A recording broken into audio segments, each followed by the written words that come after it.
Del Canal 28 se encuentra con nosotros el líder de la fracción parlamentaria de los panistas en el Congreso del Estado de Chihuahua, el diputado Miguel Latorre, a quien le agradecemos que nos acompañe en esta entrevista. Bienvenido, diputado. Al contrario, muchísimas gracias por la invitación. Saludo a toda la gente que nos ve y siempre que haya un tema de interés público, aquí estaremos con todo gusto para platicar. Pues hay un tema que es fundamental y que tiene que ver con la actuación tanto del Poder Legislativo como del Poder Judicial en relación a las transformaciones que se han hecho a la ley orgánica del Poder Judicial, que ha dado como resultados cambios en el titular. Gabriel Sepúlveda sale, entra uno designado por el Pleno. Pero yo quisiera, diputado, que nos hicieras un resumen de en qué consistió esta reforma y sobre todo por qué se hizo esa reforma. Pues miren, el objetivo principal era que en un proceso que ya estaba abierto de selección a jueces, el objetivo era que en la decisión final que tiene en sus manos el Pleno del Tribunal Superior, efectivamente se aplicaran los criterios de imparcialidad, objetividad, capacidad, transparencia, porque era un proceso que no estaba siendo del todo transparente, un proceso en donde se inscribieron más de 400 abogados, gente de adentro del Poder Judicial y gente de fuera que tiene la legítima aspiración a ocupar alguna posición, pero en donde finalmente en los pasillos del Poder Judicial ya se corrían los rumores, los comentarios de quién iba a llegar y quién no, en donde realmente muchos veían como una mera pantalla esta convocatoria, este concurso, pero que al final iban a llegar los que tuvieran el mejor amigo, el mejor compadre, o a los que les tuvieran que pagar algún favor político de la pasada administración. No podíamos permitir que en este proceso de selección llegara gente que no tiene la capacidad, porque en las manos de un juzgador está no solamente nuestra libertad, está nuestra integridad, está el patrimonio de nuestra familia. Claro. Hay muchas cosas en juego, y en este desprestigio en el que se vio sumido el Poder Judicial en los últimos años, pues nos pueden llevar a todos los ciudadanos entre los pies. Las decisiones que se toman ahí son de tal trascendencia que no podemos permitir que llegue gente que no tiene la capacidad para juzgar un asunto, que no podemos permitir que por pagar un favor político llegue gente que no tenga la más mínima vocación como juzgador y que finalmente estemos en las manos de ellos. Dios nos libre la hora que vayamos a caer en manos de un juez o de uno de los magistrados que en su vida han agarrado un expediente y que en su vida litigan. Yo soy abogado, pero yo no tengo la vocación para ser juez o no tengo la vocación para estar como magistrado. Lo malo es que a esos cargos llegó gente en los últimos años que tampoco tienen la vocación, que tampoco están preparados para ello y que finalmente fueron a ocupar un puesto que no les correspondía, porque adentro y afuera del Poder Judicial hay gente muy capaz que sin embargo no está ocupando ahorita esas posiciones. Hay casos contradictorios. Tenemos en el Poder Judicial escribientes, todos los que estamos en ese ámbito sabemos lo que es un escribiente. Y pues, bueno, entiéndolo, ¿quién es un escribiente? Un escribiente es el que hace la labor de levantar actas, de llenar absolutamente todo, es el que hace, casi es el que hace la talacha ahí en el juzgado. Tenemos escribientes. Son de los puestos más bajos, por decirlo de alguna manera. Y tenemos escribientes con grado de doctorado y tenemos jueces y magistrados que en su vida litigaron. Esa es la gran contradicción que hay. Es una gran incongruencia, ¿no? Es una gran incongruencia. El objetivo primordial fue ese: suspender el proceso de selección de jueces para dotarle de mecanismos más transparentes, que participen las barras, los colegios, y que por primera vez la decisión de quiénes van a tomar estos cargos la tomen las 2/3 partes del Pleno. Ahorita era por mayoría simple. De hecho, hubo que armonizar algo que ya estaba plasmado en la Constitución y dejarlos que fuera por las 2/3 partes. ¿Para qué? Para que al seno del Pleno del Tribunal Superior los magistrados se pongan de acuerdo entre ellos, que haya realmente consenso, que haya un debate sano en donde ellos digan quiénes son los que se merecen esto y en donde se establezcan mecanismos en donde no podamos permitir que los exámenes ya los tengan algunos o que en las evaluaciones de repente a una persona con la mano en la cintura le digas tú tienes 10 o tú tienes 4 sin acreditarle si lo tuvo o no, y en donde al final de los casos teníamos que anticiparnos porque una vez que se nombra al juez, entonces ya no podemos hacer nada. Claro. Entonces sí ya es un hecho consumado. Es inamovible. Y luego ya con quejarnos no vamos a resolver nada. Ese es el objetivo primordial. Se le agregaron algunas cosas. Se pasó, por ejemplo, hay un instituto de servicios previos al juicio que antes funcionaba y lo pasaron a la Fiscalía y ahora vuelve otra vez allá al Poder Judicial, que nosotros estamos convencidos que va a ser de gran utilidad. Y el tema también de cómo se toman las decisiones ahí, en donde implicaba que hubiera un cambio ahí en la presidencia. Bueno, de las reformas que se aprobaron y lo que se dio a conocer a la opinión pública, como que llamaba la atención que todo se centraba en el cambio del titular del Poder Judicial. Y hay quien dice, bueno, pues que se aprovechó políticamente una reforma para quitar a alguien que no era conveniente para las nuevas autoridades o a la nueva mayoría en el Congreso. Porque el tema inevitablemente se centró en un aspecto político, en donde se decía, bueno, es que el nuevo gobierno, a través del Congreso, busca quitar al magistrado presidente que puso César Duarte y ahora poner uno que quiera Javier Corral, lo cual es incorrecto. Hubo algunas voces. Claro, hubo algunas voces porque realmente sí se veía venir un contexto de tipo político. ¿Por qué había que hacer este cambio y por qué había que tomar la decisión? Primeramente porque en la Constitución siempre estuvo marcado que al presidente lo iba a elegir el Pleno por las 2/3 partes y no por mayoría simple como estaba en la ley orgánica. Segundo, para evitar precisamente que gente improvisada llegue a ese cargo, porque no por tener un título de abogado y una antigüedad de 5 años quiere decir que seas apto para el cargo. Entonces, había que ponerle el candado, es cuestionable para algunos, pero para mí es lo más correcto, de que quien ocupe una magistratura realmente tenga experiencia y que quien vaya a ocupar la presidencia tenga cuando menos 5 años ininterrumpidos como magistrado. Se habló de que esto era discriminatorio, que le estábamos coartando la posibilidad a algunos de los magistrados que tienen poco tiempo, pero yo creo que en un organismo tan importante tienen que llegar los que tengan más experiencia, los más capaces, y hay un requisito mínimo del cual nosotros teníamos facultad para regularlo, que era ponerle una antigüedad de 5 años. Pues entonces, es algo muy lógico, ¿no? Porque, claro, por ejemplo, en la medicina, tú puedes ser un profesional de la medicina, tener 5 años como médico general, pero no te vas a poner a operar si no tienes una especialidad, si no te preparas para hacer precisamente este tipo de situaciones. Totalmente correcto. Y no podíamos estar con uno de los magistrados en la titularidad que no cumplía con esa antigüedad, que desde luego no fue electo bajo las reglas de las 2/3 partes y de que realmente había una urgencia y un reclamo social por darle un giro radical a cómo se estaban haciendo las cosas ahí en el Poder Judicial. El magistrado Sepúlveda no pierde su carácter como magistrado, él está ocupando ahorita la sala que le correspondía. Mucho se habló del tema de la retroactividad, de la inconstitucionalidad.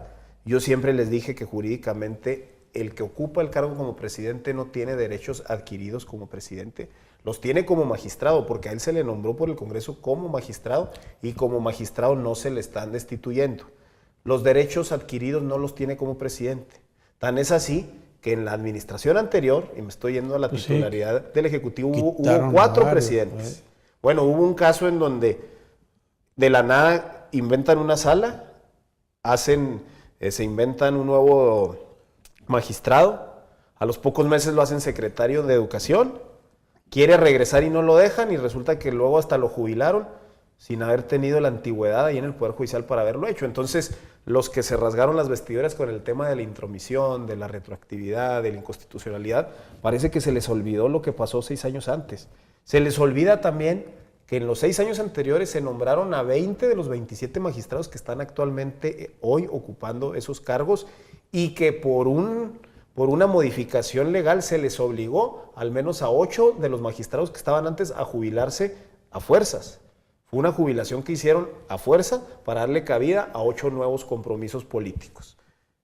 Al interior del Poder Judicial existe gente muy capaz, existe gente con toda la trayectoria, existe gente que tiene todos los requisitos para poder ocupar un cargo así, y yo estoy seguro que la decisión que se tomó va a obligar a que esa gente capaz sea la que empiece a tomar las decisiones. El solo hecho de haberles vuelto a poner el requisito de las 2/3 partes para la toma de las decisiones habla de que se van a tener que poner de acuerdo los magistrados y que las decisiones que tomen tienen que ser consensadas y tienen que ser las mejores, porque no todos entre sí vienen del mismo origen y no todos entre sí tienen la misma forma de pensar. Entonces eso va a obligar a un debate sano que la gente nos reclamó en campaña. A nosotros se nos amenazó la semana pasada de un juicio político y de varias cosas. Y yo les dije ahí en tribuna y lo digo ante la ciudadanía, el juicio que nosotros nos debe preocupar enfrentar es el juicio de la ciudadanía. A mí no me interesa que nos lleven a juicio político. No conozco a nadie en la historia de Chihuahua que haya sido sancionado mediante un juicio político. A mí el juicio que me interesa es el del ciudadano que en campaña nos dijo a todos los candidatos, no solamente a los del PAN, porque las mismas peticiones y las mismas quejas nos las hicieron a los del PAN, a los del PRI, a los de todos los partidos. A mí ese es el juicio que me interesa y ese es el juicio que nos interesa a los diputados del PAN y a los que votamos por esta reforma. Se decía que con un amparo no le iban a tumbar inmediatamente, se decía de la controversia constitucional, se decía del juicio político, pero ahorita la opinión pública está de nuestro lado, las opiniones de los gremios de abogados, las opiniones de la gente al interior del Poder Judicial y del ciudadano son positivas hacia esta reforma, en donde lo que nosotros buscamos es que vuelva a ser un poder autónomo, fuerte, transparente y que vuelva a recuperar un prestigio que lo tenemos que decir claramente perdió en los últimos años. Al magistrado Jiménez Castro nosotros no lo pusimos, lo puso el Pleno del Tribunal Superior. Yo siempre les dije, el PAN no tiene candidato ni a presidir el Tribunal Superior ni a jueces. El PAN no tiene cuadros adentro del Poder Judicial como para poder decir, se van los de Duarte y ahora llegan los de Corral. El magistrado Jiménez Castro es un magistrado que tiene 30 años ocupando ese cargo. Un magistrado y es un abogado con toda la experiencia y la capacidad. Y finalmente fue el propio Pleno del Tribunal Superior el que decidió que fuera él. Si el Pleno hubieran decidido que fuera otro, nosotros no tenemos absolutamente ningún problema. Lo que nosotros queríamos evitar con esto era que en el nombramiento de esos más de 70 jueces no se sirvieran con la cuchara grande y lo utilizaran como una agencia de colocaciones o para pagar compromisos políticos del sexenio anterior. Claro. Ahora, diputado, ya se da el cambio del titular del Poder Judicial, se suspende de manera provisional el nombramiento o la elección de los nuevos jueces. En corto plazo seguramente habrá una nueva convocatoria con otras reglas más objetivas. Y yo te pregunto, ante la posibilidad de acciones penales en contra de quienes hayan cometido actos de corrupción en la administración pasada, desde el gobernador, sus secretarios, en fin, otros funcionarios, de alguna manera esta renovación o saneación del Poder Judicial beneficia para ese objetivo, para las acciones penales? Beneficia no solamente para este tipo de cuestiones que tienen un tinte político, sino que nos beneficia a todos como sociedad. No podíamos nosotros dejar pasar esta oportunidad y permitir con nuestra omisión que se nombraran jueces a modo, como usted lo acaba de decir. Seguramente vendrán denuncias penales contra funcionarios que no hicieron las cosas bien. Y pues digo, qué lamentable hubiera sido que en un juzgado cayera una persona a modo de la administración anterior y que realmente no se impartiera justicia como debe ser. La labor del gobierno actual es armar los expedientes bien, es mandarlos bien allí, que la fiscalía haga bien su trabajo, pero que cuando lleguen al Poder Judicial haya una persona que objetivamente diga si procede o no procede. Y no tener los asuntos ahí parados hasta que prescriban o no correr esos riesgos que los corremos también en nuestros asuntos personales, en nuestros asuntos propios que nos pueden, exactamente, que puede tocarnos el caso que llegue a un juzgado de una persona que no es capaz. Tenemos que también decirle a la opinión pública que más de 60 de estos juzgados en donde se iba a nombrar un nuevo titular, ya había jueces provisionales que yo le garantizo que en la mayor parte de los casos es gente muy capaz, entregada ya al Poder Judicial, pero que los tuvieron como provisionales 6 años, lo cual es criminal para un juez, que te tengan como provisional y que te coaccionen para que tomes una decisión o para que resuelvas un asunto como quieren los titulares de ese poder. Tenerlos como 6 años y de repente entrarles la urgencia que ahora sí había que ratificar o nombrar nuevos, fue también un acto que no fue congruente. No puedes tener tú tanto tiempo a un juez como provisional porque lo tienes en el limbo. Entonces, lo que se veía venir, y afortunadamente no va a pasar, es que ocuparan esos espacios precisamente para que pudieran colocar gente afín y que luego, yendo al tema original, empezaran a caer denuncias contra servidores públicos y que los asuntos ahí, como se dice coloquialmente, durmieran el sueño de los justos y no se le hiciera justicia a Chihuahua. O sea, tú tienes la presunción fundada de que Duarte y su equipo intervino a través del Poder Judicial para de alguna manera con estos nombramientos blindarse de estas acciones penales. Hay un rumor muy fuerte que iba a ser así. No lo puedo afirmar categóricamente porque no pasó, pero de gente que trabaja al interior del Poder Judicial, de abogados postulantes, de gremios, nos llegaron un sinnúmero de denuncias, y en donde incluso ya se mencionaba quiénes iban a llegar a esos juzgados, o quién iba a llegar a los juzgados penales que estaban por nombrar este titular, y en donde se veían nombres muy familiarizados con la administración anterior, lo cual no es correcto. Nosotros ni nos rasgamos las vestiduras, nosotros no juzgamos a uno de esos posibles titulares por su militancia partidista. Nosotros lo que juzgamos es la capacidad que puedan tener. A mí no me interesa si un juez o uno de los magistrados es del PAN, del PRI o del PRD, porque eso ya es su decisión muy personal y muy íntima. A mí lo que me interesa es que sea una persona capaz, objetiva, que vaya a resolver los asuntos bien. Ahora te pregunto, desde el punto de vista de los magistrados que fueron electos durante la administración de César Duarte, también en esa controversia en cuanto a los nombramientos, ¿existen acciones judiciales que todavía están pendientes de resolverse para ver si continúan estos magistrados o no, verdad? Hay pendientes al menos 2 amparos, precisamente en donde se está impugnando, digámoslo de esa forma, cómo se seleccionaron a estos 13 magistrados, en donde yo conozco casos de ellos, en donde es gente muy capaz, pero bueno, pues finalmente se van todos en la misma dinámica de la polémica que se generó con su nombramiento, pero en donde finalmente la decisión la tiene ya el Poder Judicial de la Federación. Es una decisión que ya no nos compete. Si acaso el Congreso tendrá que actuar en consecuencia en base al ordenamiento que dé la justicia federal, y nosotros haremos lo que nos indique la autoridad federal, en este caso el Poder Judicial de la Federación. Pero ahorita hay pendientes 2, y lo que nunca se dijo es que también ahorita hay 4 que interpusieron abogados de adentro y de afuera del Poder Judicial que se inconformaron con este concurso, con esta convocatoria que hubo, en donde incluso hubo algunos que se les amenazó de que no participaran, porque simple y sencillamente por no ser afines a la presidencia del Tribunal Superior ya tenían tachita. Entonces, sigue habiendo polémica. Nosotros esperamos que con estas modificaciones y que con esta nueva dinámica al interior del Poder Judicial se sanee la vida interna del Poder Judicial, y que a esos juzgados, ahora sí, yo creo que no va a pasar del mes de enero tal vez, llegue la gente más idónea para el cargo, sin importar si en su vida personal optan por votar por tal o cual partido. Ahora, esto no es finalmente cosa juzgada, es decir, hay un recurso que tendría que resolver la Suprema Corte de Justicia de la Nación, y el recurso que resolvería es en relación estrictamente en cuanto al nombramiento del titular del Poder Judicial, o también haber frenado la convocatoria de los jueces. No, de lo que se habla, y hay que hablarlo claramente, este recurso lo interpone el magistrado Gabriel Sepúlveda, porque alude él que fue una manera arbitraria, retroactiva, en cómo se le priva a él de su carácter como presidente. Lo que pasa es que lo pone él con su carácter de presidente cuando ya no lo es. Entonces, seguramente la respuesta no va a ser a su favor por parte de la Suprema Corte. Nosotros estamos preparados para defender jurídicamente lo que votamos ahí en el Pleno. O sea, ya no tenía personalidad jurídica para interponer la controversia constitucional. Lo que ha trascendido en los medios es que la puso en su carácter de presidente cuando ya no lo era.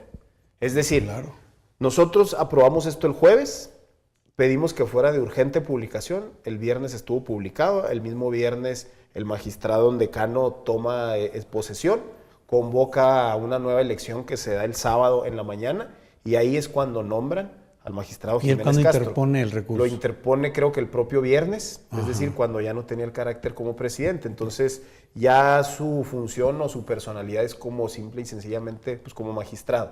Entonces nosotros finalmente, antes de juzgar lo que va a resolver la justicia federal, sí decir que nosotros estamos convencidos que lo que hicimos fue lo correcto y que vamos a usar los medios jurídicos también para defender esta iniciativa que se aprobó y se votó ahí en el Pleno, y que, vuelvo a decir, lo único que busca no es favorecer a nadie en lo particular, no es favorecer a nadie en lo personal, incluso no es perjudicar a alguien en lo personal. Lo que se busca con esta reforma judicial es limpiar al Poder Judicial desde adentro, que ahora sí la gente de adentro del Poder Judicial empiece a tomar las decisiones de una manera libre, y que el Pleno del Tribunal Superior ahora sí empiece a ejercer la función que le corresponde, que es la de tomar las más altas decisiones al seno del Poder Judicial. Diputado, pues yo te agradezco mucho No, que al nos hayas contrario. acompañado aquí en este noticiero para darnos esta amplia explicación de lo que está sucediendo. Si deseas agregar algo más. No, únicamente agradecerles y les vuelvo a decir cuando gusten y cuando hay un tema de interés público, que los hay muchos, aquí estaremos con todo gusto y los esperamos ahí en el Congreso, que es la casa de todos los chihuahuenses.